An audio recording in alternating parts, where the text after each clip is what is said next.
All right. Well, quick video today because I got a little bit of a late start. I went fishing this morning and I got a largemouth, the first largemouth at the local reservoir pond thing that me and my kids have been going to. So that's exciting. But I wanted to let everybody know I had to have the talk. That's right. My 6-year-old. He last night before bed, I did my Reformgelical show with Matt Williams and. My son AJ was up in a cold sweat, and he was reading his book and was very disturbed by what he read, and we had to have the talk. I wasn't expecting to have this talk this young in his life, but man, I understand. I understand now how this goes. But he had read in I can't even keep a straight face, but in his book he's reading about the sun and the solar system and that kind of stuff. And his book told him that the sun was going to die in 5 billion years or something like that. And so we had to have the talk about the word allegedly. That's right. The sun is a big ball of gas that is eventually going to burn out. Allegedly. We had to have the talk about the things that scientists think they know, but they actually don't know. The Word of God is very clear that as long as the earth is here, the sun's going to be there too. It's going to be given its light. It's going to be there for seasons and times and things of that nature, and that's essentially how it is. And then in the new heavens and new earth, we don't even need the sun because the Lord is so bright. He lights up everything and all of that kind of thing. So yeah, I guess allegedly, according to the science, we had to have the talk that not everything you read in a book from a man in a lab coat is real. There's a lot of stories that they tell. And this is one of them, that the sun will die and burn out. So never fear, my son, never fear. Don't worry about the 5 billion years that, we won't have the sun anymore and all that kind of thing. That's all alleged. Allegedly. That's an important word, allegedly.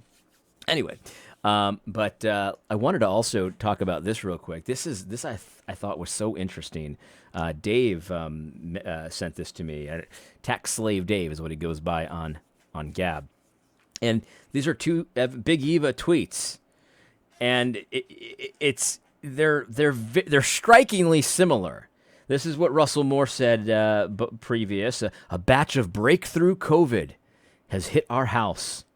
Maria feeling okay. The older vaccinated boys were fine all along. I feel like I've been run over by a bulldozer. Still nothing compared to what others are experiencing around the world. Grateful. And so he writes this tweet. And then John Rowland here, much lower level wizard. Lower level evangelical wizard here.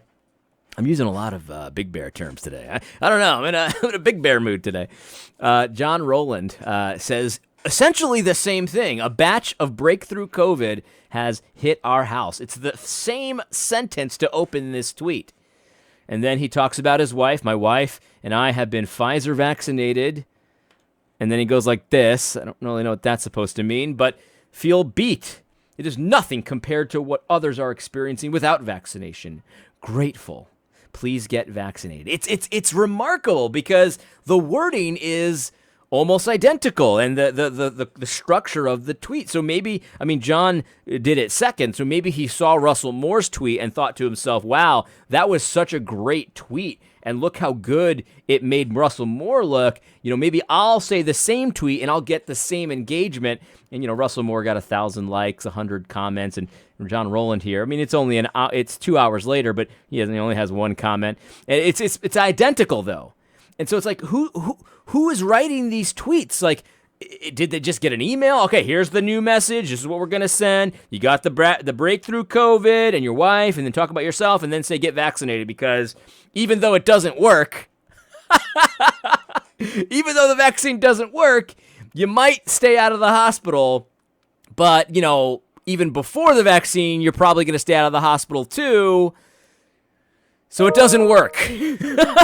The vaccine doesn't work, but these guys are on message. This is remarkable how It's an identical tweet. So he either plagiarized the tweet or they got their marching orders and said, okay, here's how you compose the tweet, and here's what you say, and this is just so gross, man. This is gross.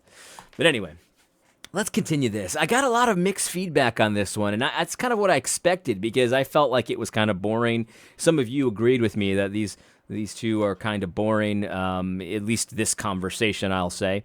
But some people said I should finish this. So let's give it another shot. Let's see if it gets any more interesting. I heard it does. So, we'll see what happens, but let's just give we'll give it a little bit of time. Won't do a lot today, but Southside Rabbi, they're going to give us some knowledge, I guess. Oh, and also I've heard that this Big Fauci shirt is an anti-Fauci shirt, which I'm not sure if it is, but either way, though, this is ridiculous. I think about it, again, as a young man from Southside St. Petersburg, what it meant for me to be in kindergarten.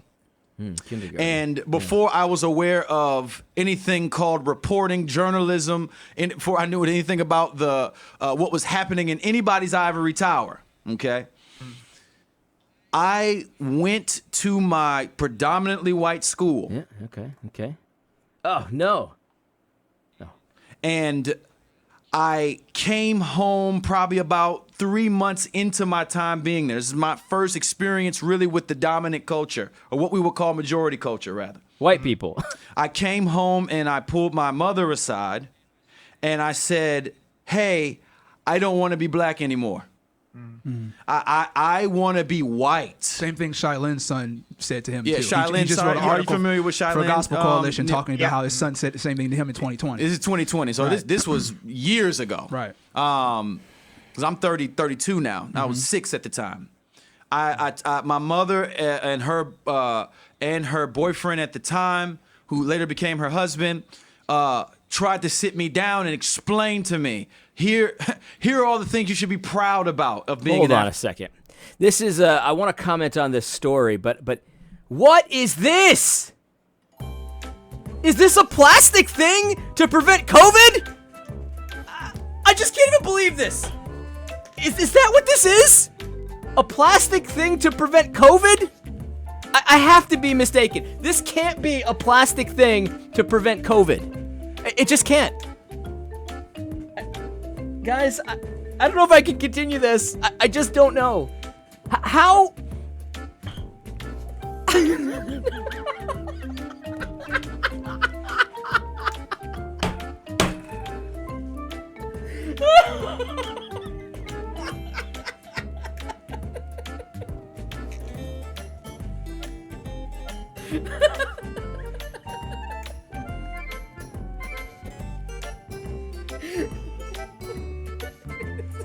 This can't be.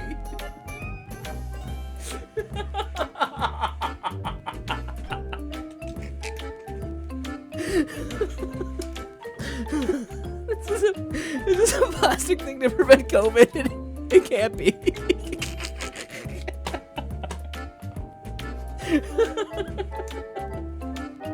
Hold on. Let me compose myself.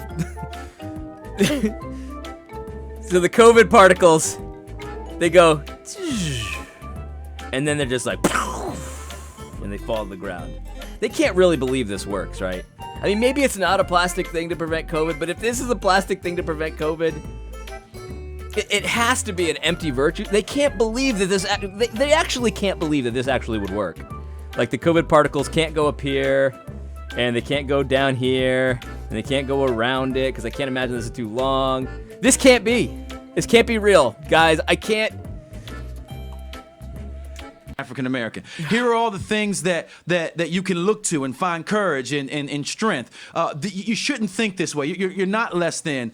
And all their talking meant nothing to me because that's not what I was experiencing at school. At school, the black kids were always in trouble. I was talking to my wife probably about 4 or 5 years ago. She was taking me to the airport, and I was explaining to her about what it was like growing up. in kindergarten in particular where the black kids didn't get to go in the treasure box, and as a grown man I started crying in the car. You know what I'm saying? I literally just left the gym the day before. I got punched in the face by somebody as hard as they could. I box, okay? And not a tear in sight. But this struck such a chord for me because what it felt like, it was this reinforced thing that my very neutral approach. I'm a 6-year-old. There's no bias here. There's no real agenda here. Just going to school. No one called me the N-word. There wasn't any overt, like, I didn't see any KKK, none of that stuff. But I could sense from what I was feeling at school. What does this have to do with anything? Like, what is he talking? So we're talking about critical race theory, right? But he's giving you this emotional plea. And look, I'm sorry that this is how you grew up, hating your own skin, right? But the thing is, you can't just say, okay, now this is the black experience. Like, that's not the case, because plenty of black kids grow up and they don't cry as adults. They don't wish that they didn't have black skin and all of that kind of thing. And so the reality is that, okay, you obviously have a problem here. KB, you obviously have an issue. I'm not denying that, and I'm not downplaying it. But the thing is, that's your issue. That's your issue.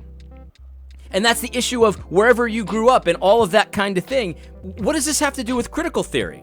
So, okay, racism exists. Everybody agrees with you. Are you trying to convince us that racism is a thing? Everybody knows racism is a thing. I experience racism, KB.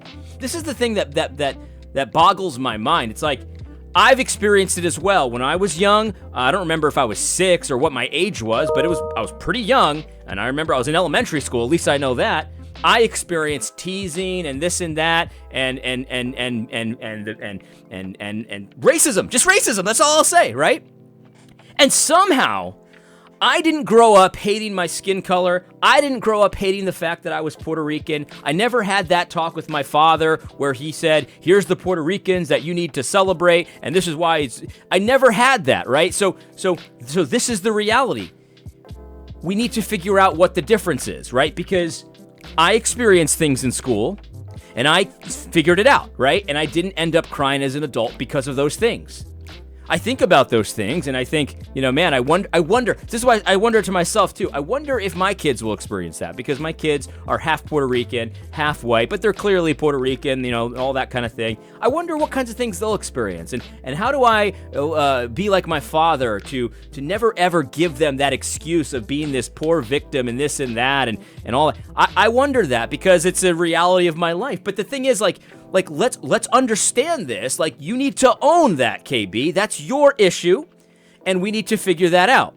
But what I hate about this kind of a presentation, it's like KB says this, Amin says this, Shylin says that it was like this.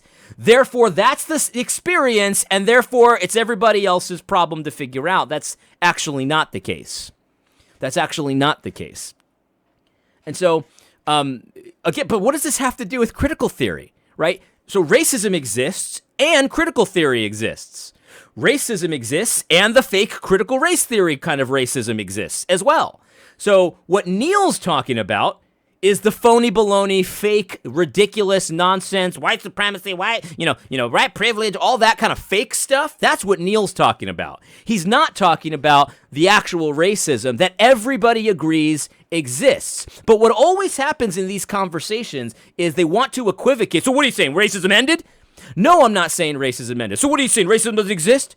No, I'm not saying that either. What I'm saying is that so many people have a fake, phony baloney definition of racism that is anti-gospel, that's anti-law, that's anti-Christ. That's what we're saying. So let's stay focused on the issue.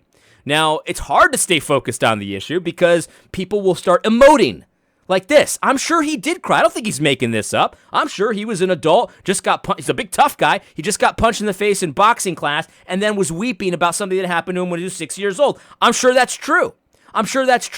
But that's not the issue here, though. We're talking about critical race theory, not real racism. I'm not going to deny your experience. Sure, I'm sure you experienced racism. Maybe it wasn't overt. Maybe it was subvert. Who knows? I experienced overt racism. And some of the subversive kind as well, by the way. And somehow, I don't spend too much time worrying about it. Listen, I don't really know exactly why that is, but it is. And there's plenty of black people that have experienced overt and subversive racism and all that kind of stuff that also, likewise, don't spend any time, weeping about it as adults. I'm not saying that makes you lesser, but what it doesn't make you is the arbiter of what the black experience is. That's what it doesn't make you. Seeing on television who all the superheroes were. I looked at all my toys. All the toys that were being mass produced were a particular race and culture. Oh man, the horror, the travesty. My toys, my G.I. Joes, man. When I had G.I. Joes as a kid, there was only like one black guy and then there was one Latino. I'm pretty sure he was Mexican. There was no Puerto Rican G.I. Joes, and the trauma. Is that what we're talking about here? I mean, is that really what we're talking about here? It just boggles the mind that this is what we're talking about. There's no black super. Yes, there were, but there wasn't enough. There wasn't enough black superheroes. I was just talking to my kids just the other day. I was just laughing to myself on the inside. I didn't tell my kids about this, but we were showing the kids old school commercials like that game Crossfire. I was showing them that commercial, and then what came up was the intro to Family Matters, right? And they thought it was so weird, like what a weird show, right? Like, why would you have a show with just a bunch of people? It doesn't make any sense. It makes no sense to them because they watch shows like, I don't know, Bluey, about two dogs, And so, but I remember thinking to myself, like wow, like back in the 90s when we were supposedly like the most racist we've ever been. I mean, there was a show about this lovely black family and all this kind of stuff, and it's like. But if you talk to people today, well, this is horrible, man. There's just no one to look up to, no heroes, no family to present. Like, what are you talking about? There were. But even if there weren't, like, is this what we're talking about? It just boggles the mind, does it not? Man. According to this, Puerto Ricans should be the most oppressed people ever because we don't even have, like, there's no Puerto Rican Pride Month like there is Black History Month. There's no Puerto Rican heroes. It's either black or white. Everyone's talking about black and white. Nobody talks about Puerto Ricans. I remember there was a video I did, what about Brown? There was a guy who said, what about Brown? What about us? It's like, yeah, I mean, like, if you go by these people's standards, like, we're the most oppressed people ever. Like, nobody's representing us. Sure, we have Puerto Rican Day Parade in New York, but that's just New York. Man, I don't know if I can continue. let's just see if Neil gets another chance to speak. Matters, and not just race, it's the culture dynamic as well that was different from what I was in, and it became clear to me that it was better to not be black. Yeah, it became clear to you, but that's your problem. Because there are tons and tons of black people who that did not become clear to. There are tons of other minorities because, again, we're not, just talking about blacks here. There's a lot of other minorities here as well. There's a ton of other minorities that was not clear to. And so it's like, okay, I believe you. What does this have to do with everybody else, though? Everyone has their own issues. I've got my own issues, right? Right. So as I'm thinking about that, and then linking it with stories of African Americans all around the country, and then not just the country, but there's also the global aspect of this conversation as well. We find similar concepts in Korea and in Malaysia, in South America with the Morenos. Mm-hmm. When I engage with all of that,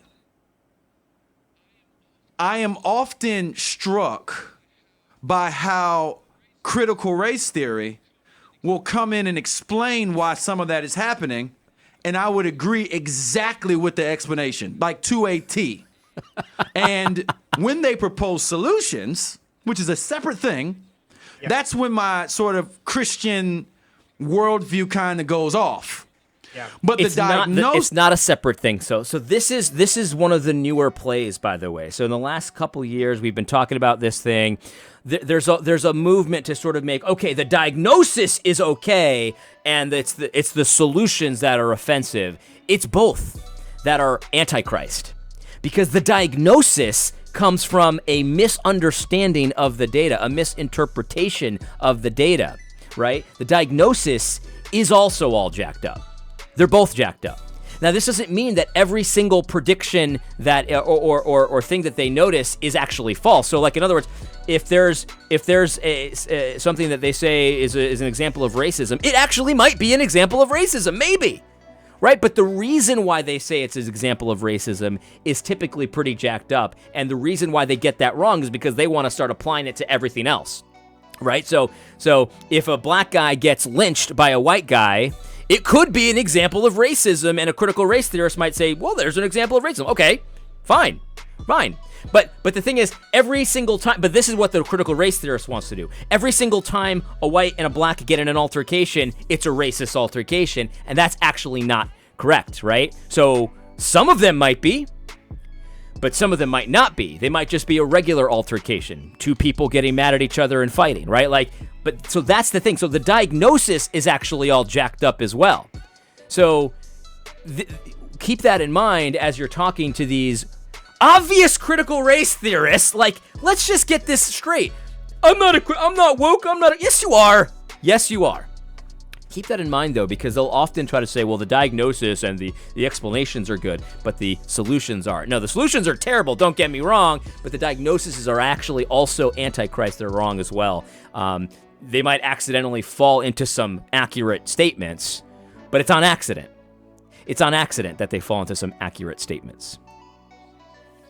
Which is a lot of what we're seeing happening in the culture today, actually aligns with a lot of what folks have been experiencing for a long time and been talking about for a long time, yet no one cared, probably for the same reason why they're talking about it, because they are kind of outside of power. So the question was, the original question was, when you say it's exploded, critical race theory has exploded, give us some more context to what you mean by that.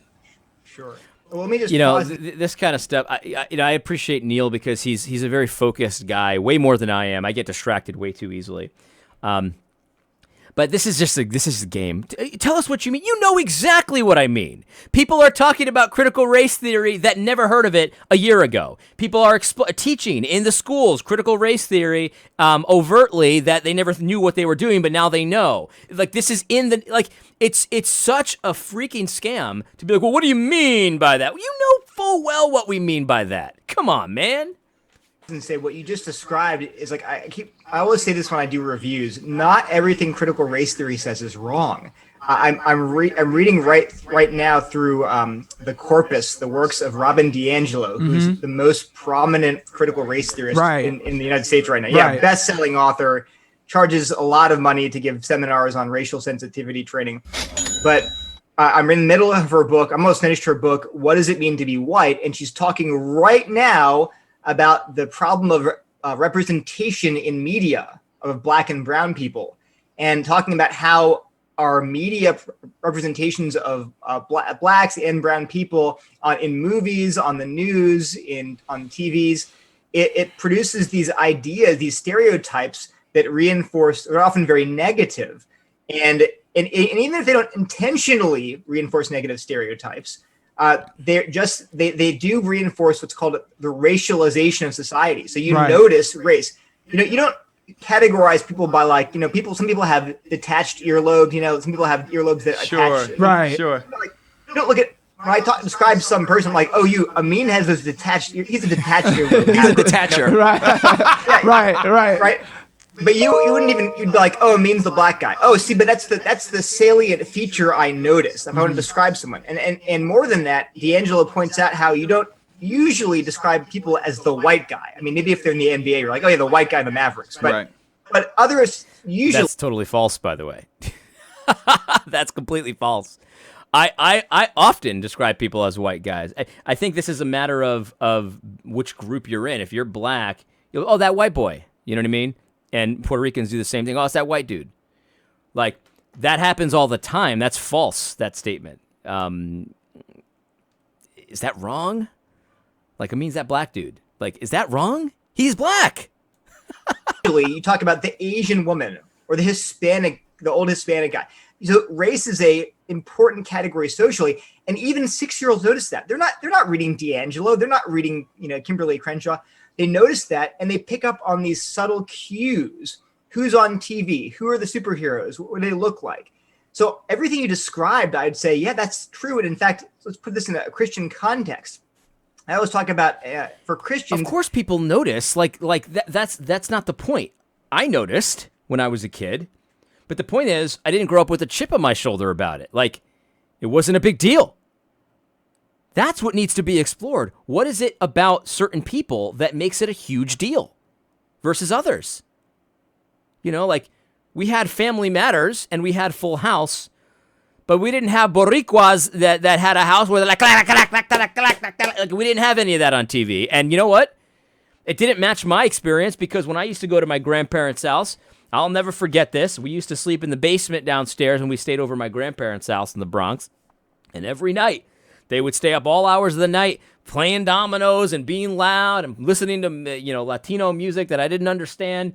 And none of that, I never saw that on TV. And somehow, I grew up just fine. That's what needs to be explored, not this nonsense about, well, you know, we need to have a certain representation on TV and this and that. Like, that's nonsense. People say, well, why should I care about this in the church? Can we leave all that behind? Because we're Christians, we're going to church. Let's forget about all that worldly, secular stuff. I said, no, wait a minute here. Don't be naive, because all of us have a culture. And one of the critical race theorist points is what you think is neutral culture, the default culture, this normal culture is actually often white culture. Mm-hmm. So people will say, like, well, what's the point of critical race theory? Well, they have to say it's good. I say, well, what kind of music do you play at church? And they say, you know, normal music. Normal music. Well, tell me about your normal music. And they might, you know, we play like Chris Tomlin and Matt Redman and Matt Poppet. Say, wait, okay, well, hold up. That's actually a particular kind of music. Facts. Right. That not everyone will appreciate. Now, Right. And who cares? What's the point? Like, okay, so yeah, everybody has a culture. That's the insight of critical race theory? Who cares? If you want to have a church that plays black music or Asian music or Latino music, then make a church like that. What this is the issue. Like, who cares? What is your point? That's the big insight of critical race theory? My goodness. maybe all people in your church like it, but you realize that you actually have a culture. Like, you gotta get over yourself. Like, guys, this I'm gonna stop this right here because I'm super bored. I'm bored. You gotta get over yourself. This is the response to critical race theorists. Get over yourself. Look, I go to a church right now that plays music I do not prefer. Okay? Whether you want to call that white music, whether you want to call that, European music, whatever it is, right? Whatever you want to call it, I currently go to a church that plays music I don't prefer. You got to get over yourself, guys. It's not racism if they don't play the music that you prefer. It's not racism if someone doesn't realize that that's not necessarily normal music, but it's a particular style of music. If someone hasn't really thought about, that's not racism. And there's nothing wrong with that. Maybe, am I off base, guys? Like, let me know in the comments if you think I'm off base. Like, this is nonsense. Get over yourself. If at the potluck, we have potlucks at my church, right? And the food at the potluck is not food that I prefer. Okay? It's just that simple. That's nothing. That's not a press. You gotta get over yourself. But no, what we gotta do is we gotta insist on our own way and in the process tear our churches apart. That's what you gotta do.